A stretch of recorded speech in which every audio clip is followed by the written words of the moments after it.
Okay, good morning, all of you. Uh, this is your lecture class for today, and in this week, you are going to deal with uh, classes and the objects. As you know, Java is object-oriented programming language. That's why everything you are writing, the code, methods, or any tasks you are doing, that will be done within the class. That's why, truly, from this week, you are going to use the object-oriented concept in Java. For today class, you are going to deal with those topics. First of all, we are going to deal with object-oriented programming concepts. Then we are going to deal with what are the different classes and the objects. And similarly, you'll also know about different methods and different Java packages. Similarly, you are going to study about the access modifiers that can be used in any class, methods, or even for different data. And the remaining session in the tutorial classes, you are going to deal with class diagram. Okay, before we starting, what is classes and object? I want to tell you something about software development paradigms. If you are using certain programming language to develop certain software, basically there are two development paradigms which are mostly being used. One is procedural and another one is the object oriented. First of all, procedural programming language. Basically, in programming or the software development paradigm, you are going to focus on the algorithms or the steps that will be necessary to solve different problem. That means, I think you know the basic working mechanism of the computer system will take first of all input that will be processed by using certain processing unit, and then the output will be given for the user. And in the software development paradigm also, you are going to use the same concept. You are going to input, and the main focus will be on the algorithm or the process that you are going to do, and the output will be generated. So in procedural programming language, what we'll do is we are going to divide the main process or the tasks into several sub problems, which will be said to be procedures, or the, you can say, function or the method, and that will be doing certain tasks for you. And now the next one is object-oriented programming concept, where you are going to deal with different classes and the object.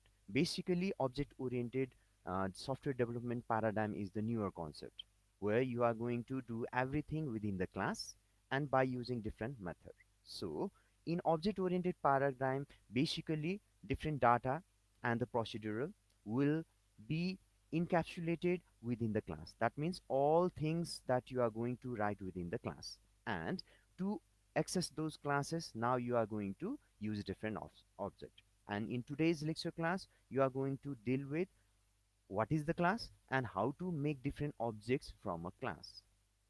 Basically, class can be defined as a group of similar objects. That means class will define the general type, and from a single class you can create the different object for different purpose. And in today's class, we'll deal with different OOP concept. First of all, basic is classes and the object, and the next one is encapsulation. And similarly, next part will be data hiding and data abstraction, which will be followed by inheritance and the polymorphism.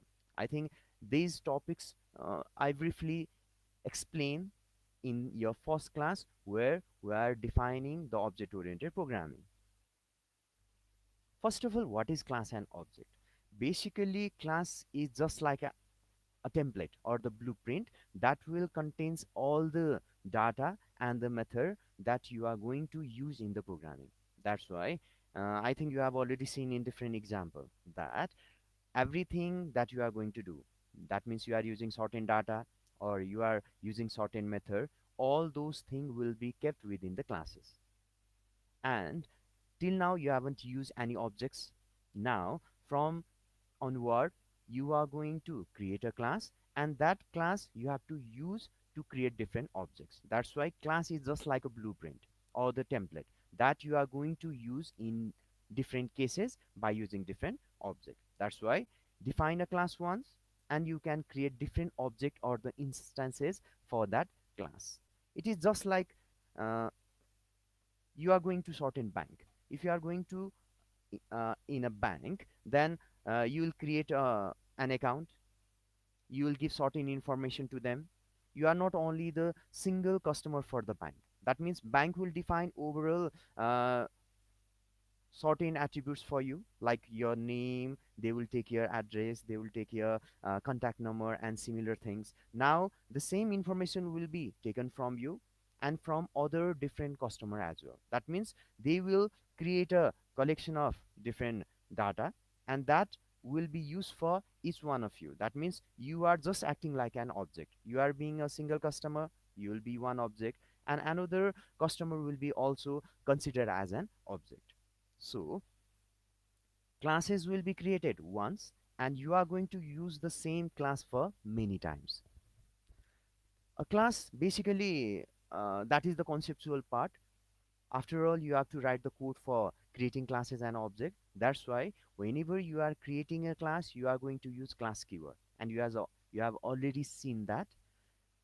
And here is given a class definition. First of all, you are going to like write class, then you are mention the class name. After that, you are going to write certain variable declaration like you have done before, and the method declaration, like till now you have used the void main. That is also one of the example of method declaration. And in a class, you are going to define certain variables, and those defined variables are said to be instance variable, because each instance of the class that you are creating for the object, that will create its own copy of this variable. Just remember the example that I just given to you. You are a customer, your sorting information will be kept in the bank. Another customer's information will be also kept in the bank. That means the attribute will be same. You'll also have name, you'll also have your contact number, you'll have also your address, and similarly another customer will also have their own name, their own address, their own contact number, like that. That means multiple copies will be kept in the bank, just like creating different object that will have different values for each one of them. That is the concept. That means classes will be created once, and from the same class you are going to create different objects for them. Now the next part is, what are different instances? I just told you, you are going to create a single class. By using those classes, you are creating multiple objects, which will be normally called as the instances. An object will also have different fields, which will be called as attributes, like just I told, like your name, your address, contact number, like that. And those attributes have values assigned to them. That means each object will take different values for them. And the class defines what the fields can have, and similarly what are the different operation you can do over there. That's why each object contains different values, and that will be defined by certain class. And each class has separate source code. In BlueJ you have seen already, whenever you are creating certain classes over there, then it will create certain Java code for that. That's why source code, or simply you can say each class will be a single unit for the program. And the next part is method. Basically, you are writing code for performing certain tasks, like finding the sum, you can say, or keeping the record of your information, like that. That's why all the things you are going to do by using the method. That's why a method is a collection of the statement. Whatever you want to do, you are going to write one by one in a method. That's why method is a collection of the statement. You are going to use certain method to perform specific tasks, and that will return certain result to the user. And similarly, method, why to use method?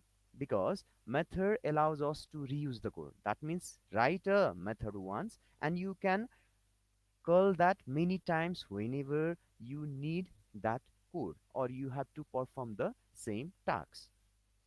And in Java, every method will be the part of the class, which may be different from other languages like C, C++, but in Java, every method you have to write within the class. You can see example over here. In this example, in this method example, you have seen many parts. First of all, there will be access modifier like public in this case, and similarly return type.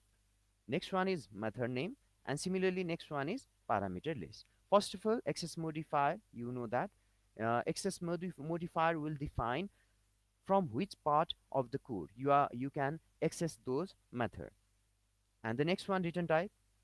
By using method, you are going to perform certain tasks. That's why it will give certain returning values, and in this case it is integer.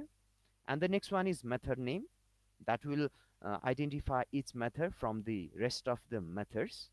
And to perform certain tasks, you need to pass certain values. For example, in this case, to finding the maximum value, you have passed two values, int x and int y, and those are said to be parameter list. That's why this is basically said to be a signature of a method. In a signature of method, first of all, modifier will be there, then returning type will be there, then method name will be mentioned, and the parameter list will be passed within the parenthesis, that is the small bracket. And within that method, now you can write the actual code over there, that is the body of the method. Here what you will do, you will compare the two variables x and y. If x is greater than y, you are going to return x, and elsewise you are going to return y, like this. That means this method body can be customized by your own, that is depending upon your tasks or the operation that you are want to do. But basically method signature will be defined overall the structure of the method. Now the method parameter you have already seen. To perform certain tasks, you need data, and those data will be passed in a method by using method parameter. Just like in this example, you have seen two method parameter, int x and int y. That's why parameter will be a value, or that can be a variable that will be basically passed to a method to perform a task. That's why method can take one or more parameter. That is depending upon your task, or even it cannot have. And if method works with data, data must be passed to the method by using method parameter, and this is done by specifying those parameter within the small brackets, or you can say parenthesis. So in the method definition, you must provide a name and type for each parameter. What parameter you are using, that type, that may be integer, that may be a float, that may be a double, like that. Just look at the example for classes and object. Till now, you have written all the codes within the void main. Now, in this example, we are creating a separate class. You can see over there. First of all, public class calculate. This is the class. Calculate is a class. Now you are creating a method like this. First of all, void. You know that is the that indicates you are not returning any type or any data over here. Sum is the name of the method. Now to find the sum, you are passing two variables. First of all, int a, and another one is int b. And the parameter list will be within the small bracket by using the comma. Now you will define to find the sum variable int s. You are using a plus b. Now in system.out.println, you are going to display the sum. Sum is plus s, like this. That means you have created a class with name calculate. You have find the sum, like this. Now you know to run the program you need void main. So now we are creating another class with name calculate sum. Now in this case, you have written void main. In void main, first of all, you have to create the object like you have done that in case of scanner while taking input in the previous class. First of all, the object to be made for the class is calculate. That's why write the name of calculate just like scanner. I think you remember for creating object for scanner, what you have done, scanner sc equal to new scanner, and in the parameter you have passed system.in. But in this case, you have to create the object for this class calculate. That's why first of all, class name calculate, then object name. In this case, I have used c. You can give any object object name for that, c1, c2, or anything over there. That's why in this case I have given c, and new calculate. Now, this step what it will do? First of all, calculate it the class. For that, for that you are creating a an object that is C. It is just like you are defining the variable like this. In this case, int just is that is the data type and A is variable. In the similar way, class calculate and C just like you are declaring the variable.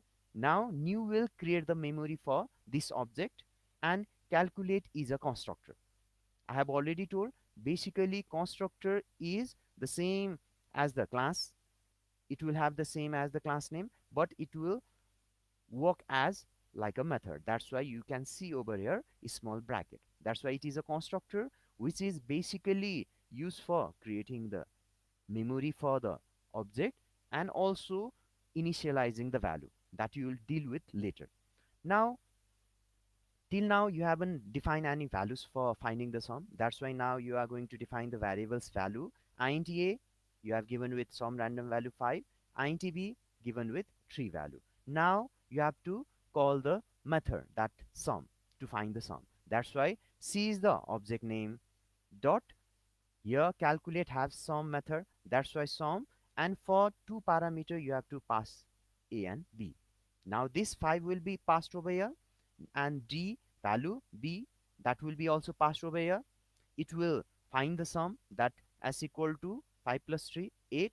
Now it is going to display sum is 8 over here like this. That's why it will display first value that is 5 plus 3 8. Now again I am calling the same method c dot sum 15 comma 11. In this case what will happen, 15 will be passed to variable a and 11 value will be passed for b. Now it will again compute the sum as equal to a plus b. That's why 15 plus 11. Now it will also display the sum. That means the same sum will be computed two times. Whenever you are calling this c dot sum, now it is going to find the sum. First of all, it will be find it will find sum for a and b, and again for it will find sum for 15 and 11 like this. So overall, you can see classes and object has different use. Object will represent an actual thing. That means each time you have to use certain tasks, you are going to create an object. Just like in case of bank, I have given the example. You are customer, you will have certain values, you will have certain interest rate computed from the bank that will represent object. For example, I am also a customer of the bank. That means I will be also treated as the object. Now, overall class will define just like a blueprint for making an object that will define the general type. Just I told customer is a class that will have certain attribute like name, address, contact number, and for each you will create different object. Like I am a customer, I will be considered as an object. You are a customer, you will be also considered as an object. And the next part is method. To perform any task, you are going to write certain method. That's why method will work as the behavior that class will show. That means whatever it will do, that is the behavior, and that will be done by using method. And next one is the parameter. To do certain tasks, you need method, and for that you have to define certain values or the variables, and that will be done by using the parameter. That's why parameter is input required for an object method. And the next part is data type. You know, to define any variable, you have to use certain data type. And the next part is Java packages and different API. API means application programming interfaces. Now, basically, packages. Okay, first of all, package is a group of related classes. It is just like a folder. For example, in Windows, what you'll do, you'll have certain collection of the files, and you are going to keep those files within the folder. Package works in the similar way like the folder. Package is also works as the group or the collection of the related classes. Just I told, think of it just as a folder that you'll use in the window as a file directory. And basically, why to use packages? Till now in BlueJ you have written all the classes within a certain project. Basically Java packages are required to avoid name conflicts. As you know, you cannot give the same class name for different classes. That's why if you are creating different packages, now the same class name can be used in the different packages. That means it avoids name conflict. Name conflict means having the same name. And to write a better maintainable code, that means for the managing of the code perspective as well, you need to create packages normally in different id, like in Eclipse or in NetBeans. You have to first of all create the packages, but in BlueJ you just have to create the new project. But that will also have the same or the similar, you can say similar tasks as that will be done by the packages that will maintain the different code in different part. And basically packages are divided into two categories, you can see in this figure. First of all, user defined packages that will be defined by certain user, and another one is built-in classes or the built-in packages that will be already defined in your IDE or in your JDK. That's why first of all, built-in package, that is packages from the Java API which is already written and you have to call them and use them only. But in second case, user defined, you can create own packages, and you can create own your classes as well. Now built-in packages, basically if you are using Java API, then you are free to use any built-in packages which is already defined in Java development environment, and those are normally said to be Java library files or the classes. And those library contains the component for managing input, just like you have used the scanner class before. Similarly, other tasks like database programming, you are creating GUI form and much more. And you can see in this link, you can see there is given complete list of the built-in packages that is defined in Java. And basically the library is divided into package and the classes, like in case of scanner, what you have imported, you have used import java.util.scanner, where you have defined java.util, that is the package, and the class name is what, scanner. In the similar way you can import different built-in packages. You know, for calling or using built-in classes, you have to use import keyword, just like you have used in the scanner class. And there are two ways to import the class. First of all, like you have used before, import package name dot class, like you have done import java.util.scanner, where scanner is the class and java.util is your package name. That will import a single class. For example, in that case, scanner was only the class that was called. And in the second way, you can use like this as well, import package name dot asterisk. This will import the whole package. That means if you are using asterisk, asterisk will call all the library classes that will be defined within that package name. That's why now onward you can use for scanner two things. First of all, import java.util.scanner, that will also work, or you can use import java.util.asterisk. In this second case, it will call all classes from the java.util, but in previous case it will call only scanner class. An example like this that you have used before as well. First of all, import scanner like this, import java.util.scanner. You are defining the class like class my class. Now in the void main, first of all you are going to create object sc for scanner class. You are displaying certain prompt like enter your username.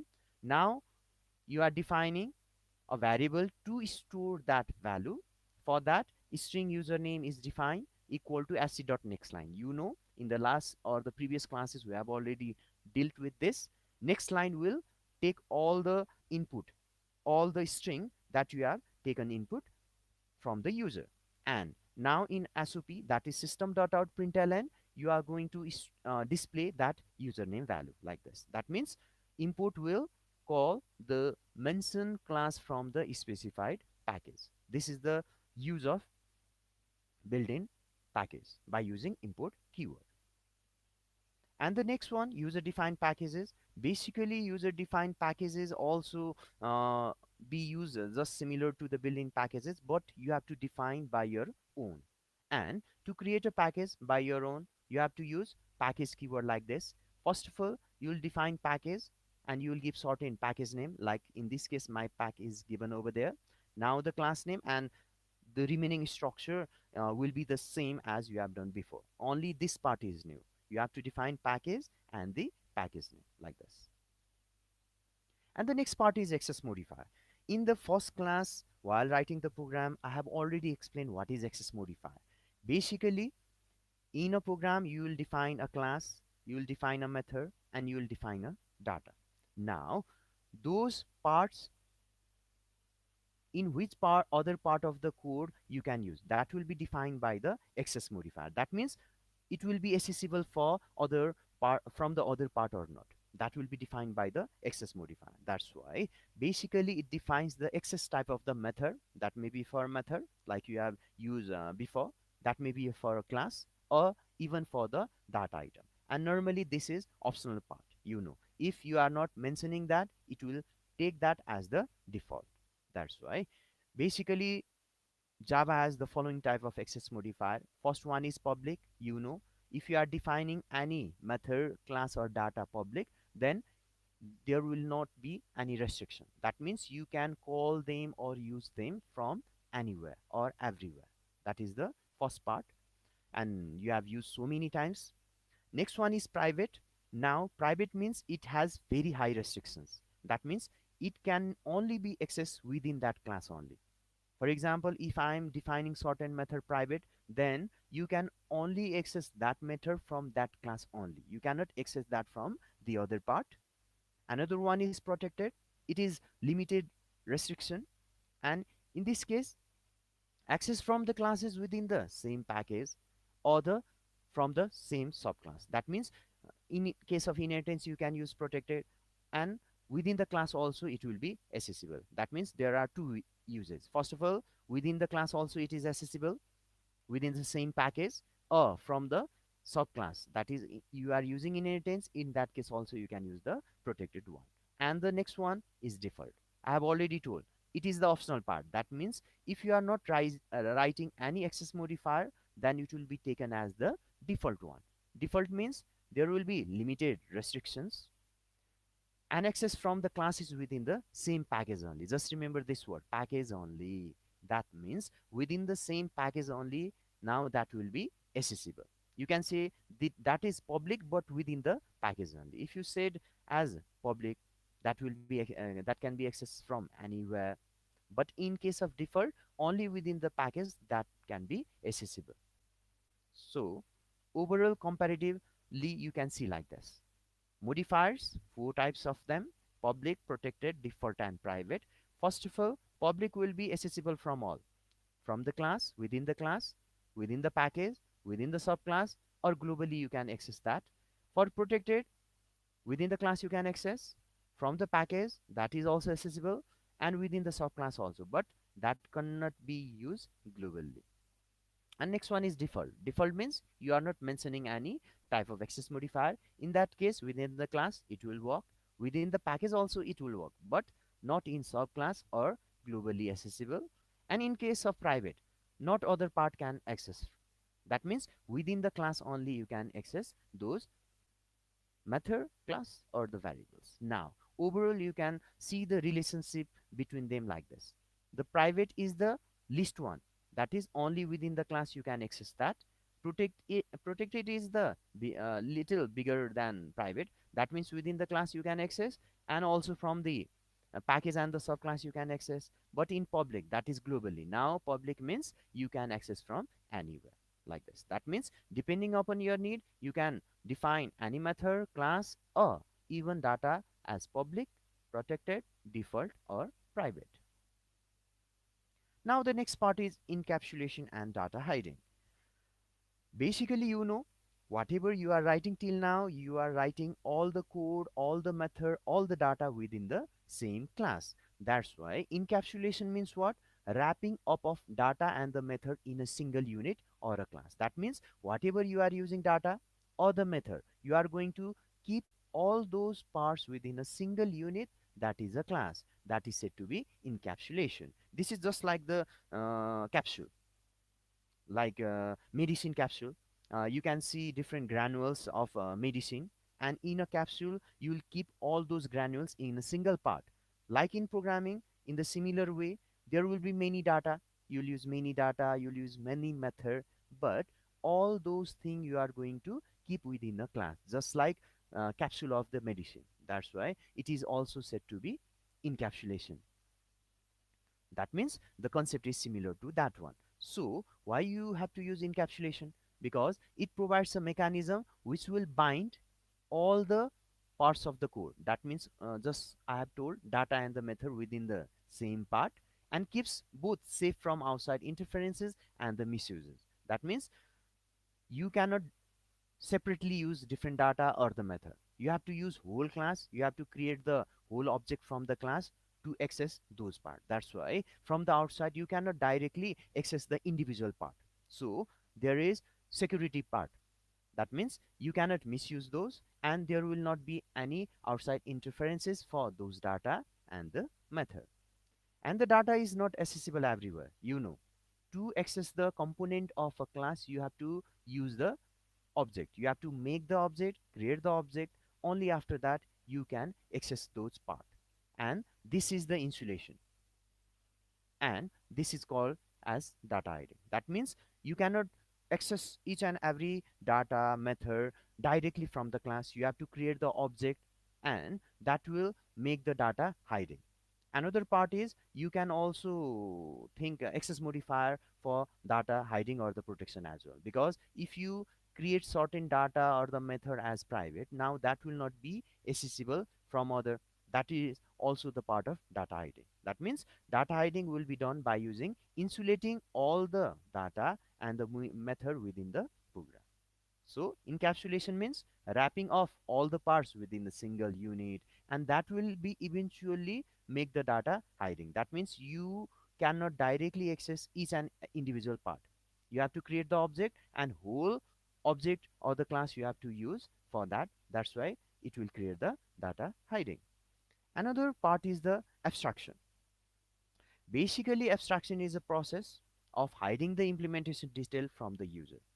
For example, in the previous example, you can see you have created a class calculate and another class calculate sum. Now, if you are creating object, then how you have written the code or how you have found the sum, that cannot be directly seen by using the object. By using object, just like before, c dot sum you have used the two parameter. Now, how it is using the code, you cannot see directly until and unless you are not opening that class. That's why abstraction means that one.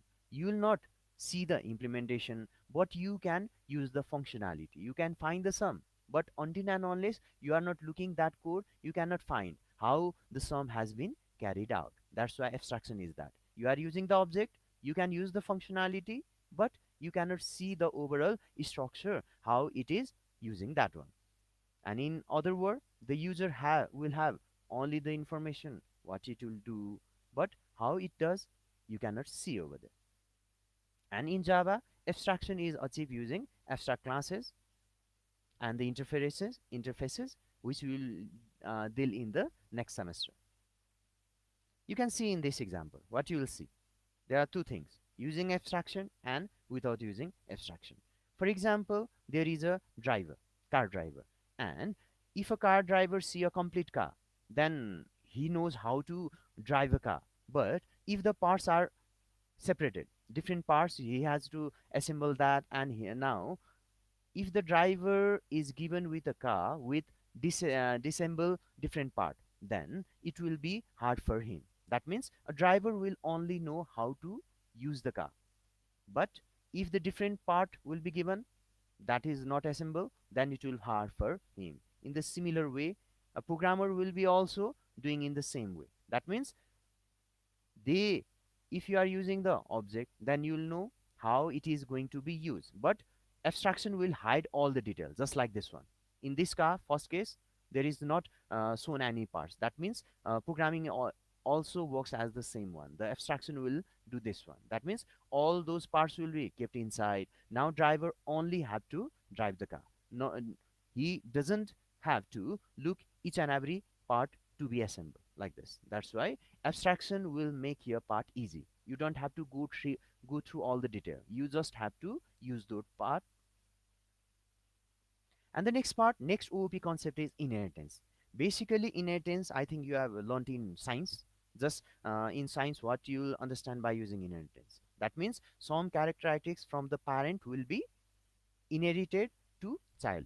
In the similar way, uh, in coding part also, we have to use the inheritance in which certain properties means that will be data or the method, those will be also used in the child class, just like shown in the figure. You can see over there. There is a parent class, class A, and another class, there is class B. Now, what you have to do is, if you are defining certain method data in class A, now by using inheritance, now that will be accessible in class B, that is in the child class. That's why inheritance is basically is what?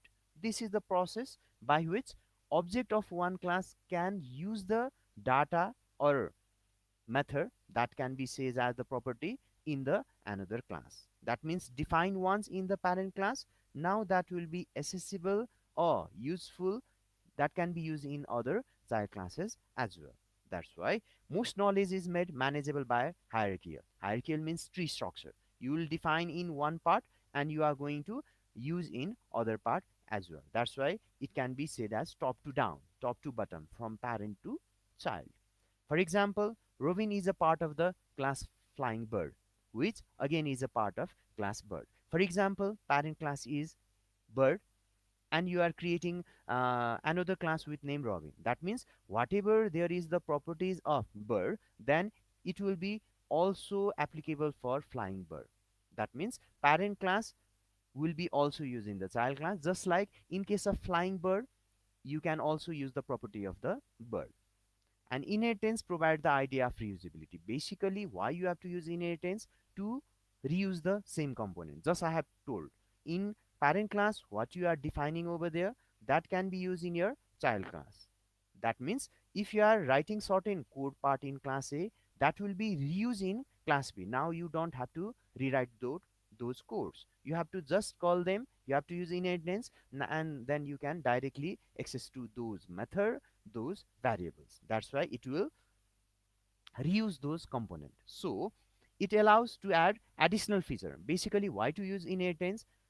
Parent class will have certain code, and if you want to add certain changes or if you want to add certain feature, now you can use the inheritance. That's why to add additional feature to the existing class without modifying the parent class, now you can use the inheritance. That means you are going to leave the parent class as it is, but if you want to add certain feature to them, then you can create the child class. Now you can access parent class also, you can add the different feature in the child class also, like this. Now inheritance you'll deal in other week also in detail. And the next part is polymorphism. Now, what is polymorphism? Basically, polymorphism, there are two words, poly and morph. Basically, poly means what? Many, and morph means what? Form. That means polymorphism is means what? That has many forms. Basically, in OOP, why you have to use polymorphism? Because it is a feature in which one component can be used in the many ways. That's why it is a feature that allows one interface to be used for a general class of action. Just I'll give a simple example. You have seen plus sign. If I will do 3 plus 4, what it will do? It will add them. But if I am giving the string like hello plus word, now what it will do? Now it will concat them. That means operator is same, plus. But if the numbers are given to them, now it will find the sum. If the string are passed to them, hello plus word, then it is going to combine them. That means concat them. Polymorphism is same one. That means there will be a single form just like plus, but you can use the same component or the form in different ways, just like you have used for plus for addition and also for concatenating or merging the two string. In example I have told you, look at, you can see over there, addition operation for two number generate sum of them, While if the operand are string, then the same plus operator will merge them or concat them. And this behavior depends upon the type of the data used in the operation. That means whatever, that means you are using integer, it is performing certain tasks. Now string data type, that is performing another operation like this one. Now in this week you have learned, in this lecture class basically you have learned different object, different classes and different object oriented programming concept. Now in tutorial and the lab session you are going to deal with the more example, how to use classes, how to make more objects for them like that. And if you have got any question, you can type in the chat forum, or you can also list your question in the Google Classroom where I have posted the link for the class, or you can ask in the tutorial or the lab session as well. Thank you for today.